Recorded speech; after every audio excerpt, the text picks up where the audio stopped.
2019 का ये लोकसभा चुनाव हर चेहरे के लिए महत्वपूर्ण है, हर पार्टी के लिए महत्वपूर्ण है और हर कोई चाहता है कि उन्हें मन पसंदीदा सीट मिल जाए ताकि उनकी राजनीति बरकरार रहे।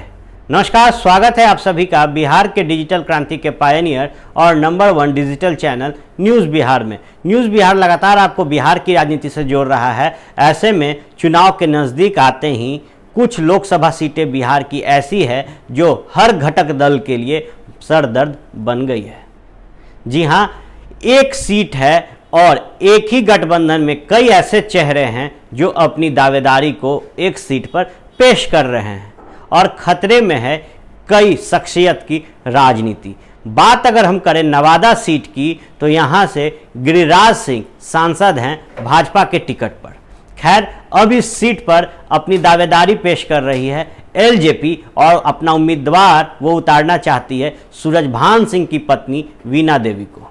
वीणा देवी अभी के समय में मुंगेर से सांसद हैं एलजेपी के टिकट पर, लेकिन उनका लोकेशन चेंज किया जा रहा है क्योंकि मुंगेर में ताल ठोकी है अनंत सिंह ने और कहीं ना कहीं अनंत सिंह जैसे शख्सियत को हराने के लिए वीणा सिंह से बड़ा कद्दावर नेता चाहिए, जिसके बाद वीणा सिंह का लोकेशन चेंज किया गया और उन्हें नवादा से लड़ाने की बात कही गई। वीणा सिंह नवादा से पहले भी लड़ चुकी हैं, लेकिन उस वक्त वो कद्दावर नेता भोला सिंह से हार गई थी।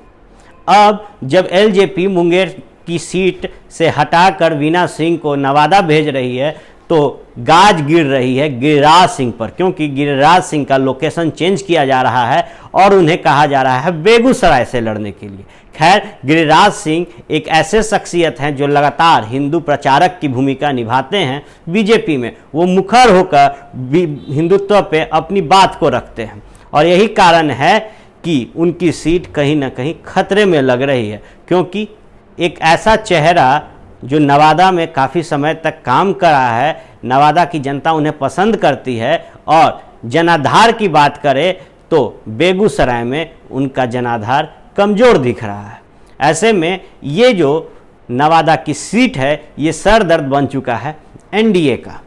खैर, एक ऐसा ही सीट है मुंगेर जो कि सिर दर्द बना हुआ है महागठबंधन के लिए। आपको याद होगा कि किस तरीके से ताल ठोका था अनंत सिंह ने और कहा था कि अब वो मुंगेर से संसद भवन में जाएंगे, क्योंकि उन्होंने कहा कि वो अब संसद के लिए चुनाव लड़ेंगे, जिसके बाद हड़कंप मची थी बिहार की राजनीति में।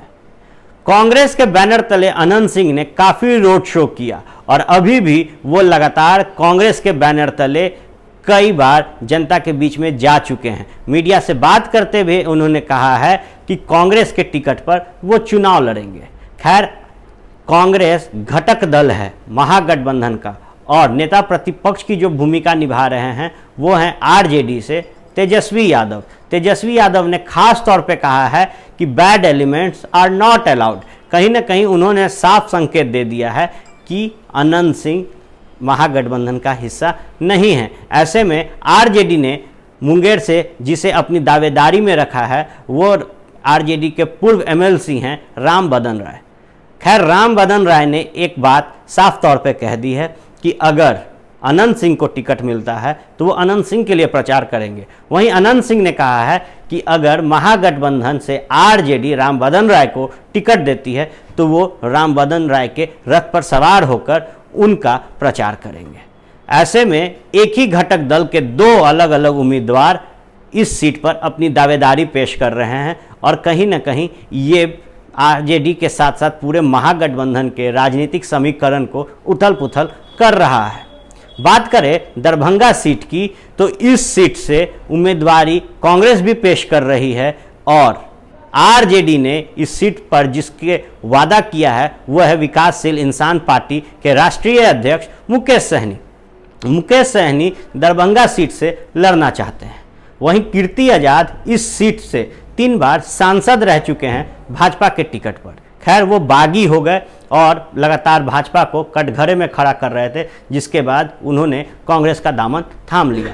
कांग्रेस भी भुनाना चाहती है कीर्ति आजाद को दरभंगा सीट पर, कारण उनकी छवि साफ है और वो 3 बार वहां से सांसद रह चुके हैं। ऐसे में कांग्रेस मजबूती से कीर्ति आजाद को दरभंगा सीट से लड़वाना चाहती है। वहीं हमने आपको बताया था कि कैसे हवा में आरजेडी और विकासशील इंसान पार्टी की मुलाकात हुई थी और हमने कहा था कि मुहर लग गई है दरभंगा सीट पर। अब जहां तेजस्वी यादव वादा कर चुके हैं मुकेश सहनी से कि दरभंगा सीट आपकी है, वहीं मजबूती से दावेदारी पेश किया जा रहा है कांग्रेस द्वारा कि ये सीट कीर्ति आजाद की है। वहीं लगातार कीर्ति आजाद को मनाया जा रहा है कि आप इस सीट को छोड़कर मधुबनी चले जाएं और वहां से लड़ें। खैर, महागठबंधन के लिए ये सीट भी सर का दर्द बना हुआ है। वहीं आखिरी एक और सीट है मधेपुरा की। मधेपुरा सीट चर्चा में रहता है क्योंकि पप्पू यादव लगातार जिस तरीके से चुनाव जीतने के बाद बगावत करते हैं अपनी पार्टी से, ये किसी से छिपा नहीं है। 2014 के लोकसभा चुनाव में मधेपुरा से पप्पू यादव ने आरजेडी के टिकट पर इस सीट पर जीत हासिल की थी। वहीं अब वो कांग्रेस से टिकट लेना चाह रहे हैं, कारण रंजीता रंजन जो कि सुपौल की सांसद है कांग्रेस से के टिकट से, वो पप्पू यादव की पत्नी है और इस सीट पर भी कांग्रेस अपनी दावेदारी में पप्पू यादव को अव्वल रखना चाहती है। वहीं आरजेडी ने, जैसा हमने पहले कहा कि अनंत सिंह को बैड एलिमेंट कहा था, वैसे ही इस वक्त भी पप्पू यादव को आरजेडी या कहे तो तेजस्वी यादव बैड एलिमेंट समझ रहे हैं। वहीं एक और महागठबंधन का घटक दल है एलजेडी और उसके संरक्षक हैं शरद यादव। उन्होंने भी मधेपुरा से चुनाव लड़ने के लिए ताल ठोकी है। अब मधेपुरा में एक सीट महागठबंधन को दी जा सकती है, लेकिन यहाँ 3 अलग उम्मीदवार हैं। आरजेडी मधेपुरा अपने पास रखना चाहती है, कांग्रेस अपना पास रखना चाहती है, वहीं एलजेडी अपना दावेदारी मजबूती से पेश कर रही है। अब देखना बेहद दिलचस्प होता है कि जहां सीटों का शेयरिंग अभी तक महागठबंधन में नहीं हो पाया है, एनडीए में सीट शेयरिंग हुआ है लेकिन उम्मीदवार घोषित नहीं हो पाए हैं, तो नवादा एनडीए किसे देती है?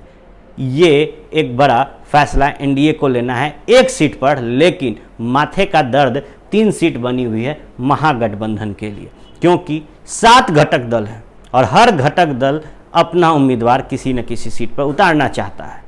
ऐसे में हर घटक दल के पास एक बड़ा चेहरा है जो उनके लिए एक सीट से जीत सुनिश्चित कर सकता है, लेकिन सीट शेयरिंग नहीं हुआ है, उम्मीदवार की लिस्ट अभी तक फाइनल नहीं हुई है, चुनाव नज़दीक आ गया है।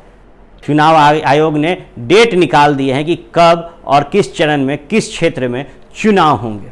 ऐसे में ये एक बड़ा खतरे की घंटी साबित कर रही है महागठबंधन के लिए, क्योंकि जब सीट शेयरिंग होगा तो देखना बेहद दिलचस्प होगा कि सीट शेयरिंग से 7 जो घटक दल हैं महागठबंधन के, उसमें कौन से दल खुश होते हैं और कौन से दल नाखुश। खैर, एनडीए ने नो एंट्री की बोर्ड लगा दी है। हमने आपको दिखाया था कि जब हमने बीजेपी प्रवक्ता प्रेम रंजन पटेल से बात की थी तो उन्होंने कहा था कि महागठबंधन से अब कोई भी घटक दल टूटता है तो एनडीए उसे स्वीकार नहीं करेगा, क्योंकि एनडीए का सीट शेयरिंग बड़ी आसानी से हो गया है। 17 सीट पे बीजेपी और जेडीयू लड़ेगी, वहीं 6 सीटें दी गई है एलजेपी को यानी कि लोजपा को, और एक और सीट उन्हें दी गई है राज्यसभा की। बिहार है, बिहार की राजनीति बड़ा ही महत्वपूर्ण होती है लोकसभा चुनाव के लिए। ऐसे में आपसी टिकट न मिलने के कारण ये महागठबंधन क्या खुद को मजबूती से लोकसभा में पेश कर पाएगा, ये देखना बेहद ही दिलचस्प होगा, क्योंकि पूरे भारत में एनडीए बनाम महागठबंधन चल रहा है। आप जुड़े रहे भारत लाइव टीवी के इस यूट्यूब चैनल पे। हम आपको पल पल अपडेट्स देते रहेंगे और जोड़े रखेंगे बिहार के साथ भारत की राजनीति से। धन्यवाद। हमारे फेसबुक पेज को लाइक करें, ट्विटर पर फॉलो करें न्यूज़ बिहार लाइव, और साथ ही साथ हमारे यूट्यूब चैनल को सब्सक्राइब करें। सब्सक्राइब करने के बाद बेल आइकन दबाना ना भूलें। धन्यवाद।